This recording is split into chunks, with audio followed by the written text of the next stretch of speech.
cops in Missouri are now using handcuffs that have an 80,000 volt stun ability. So basically what they would do is they would use these handcuffs to stun the people that they're detaining because they're not behaving appropriately. Now keep in mind, they're already handcuffed, and you are a cop.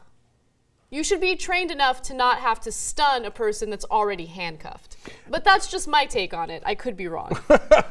So first of all, a normal taser is 50,000 volts. This is 80,000 volts. This is 80,000 volts. And I should note that the police department in Missouri, and this is the Buchanan County Police Department, alleges that this is not really a big deal.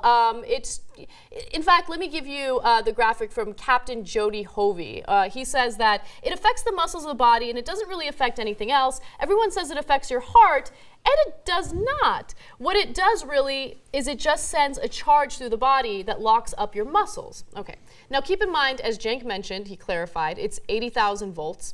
Tasers are 50,000 volts. How many people have died from tasers? Let's take a look. 500 people died in the U.S. after being shocked by tasers between 2001 and 2012. Tasers typically deploy a charge of 50,000 volts. So they say, well, some people say that it affects your heart. That's because it does, and different people are in different places in the spectrum of how much that would affect them. Mm-hmm. And some people die. Apparently, in about 11 years, 500 of them died. So these tasers are not toys. They're not to be played with, and they're not to be used willy-nilly. It's not like Star Trek, set your phasers on stun, and then the guy's going to get up in a minute, right? Sometimes they don't get up. Now, when you increase the voltage from 50 to 80,000, less people will get up. More people will die. But to me, the most outrageous part of this is they're already in handcuffs. Mm-hmm. You've already detained them.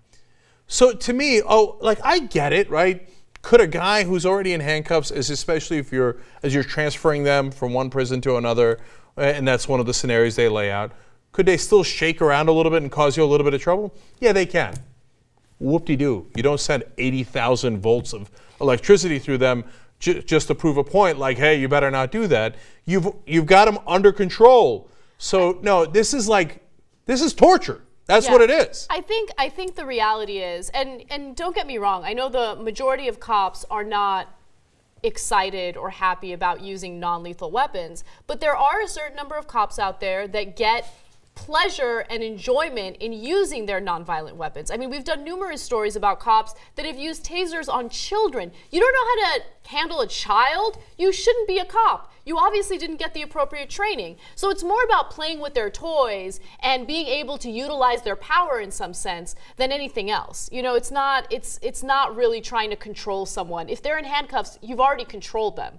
They might be difficult. They might be, I don't know, spitting at you or something. Throw them in the back of the cop car. Take them away to jail. Yeah, this is punitive. It's not to actually maintain order. There's plenty of ways to maintain order with someone who's already in handcuffs. This is basically the cops saying, you just live in a whole different country now. In the kind of country that even if we have you in handcuffs, and in this case it's literal, you can't argue with it, we're going to shock you anyway. If you dare defy us, and how do you think they're going to use this? You think they're only going to use it when they've got a mad guy out of control that to the point where they think maybe he'll get out of the handcuffs? No. They're going to use it that if you even look at a cop the wrong way after you've been detained, stun his ass, show him a lesson, show him who's in charge. Exactly. It's sick.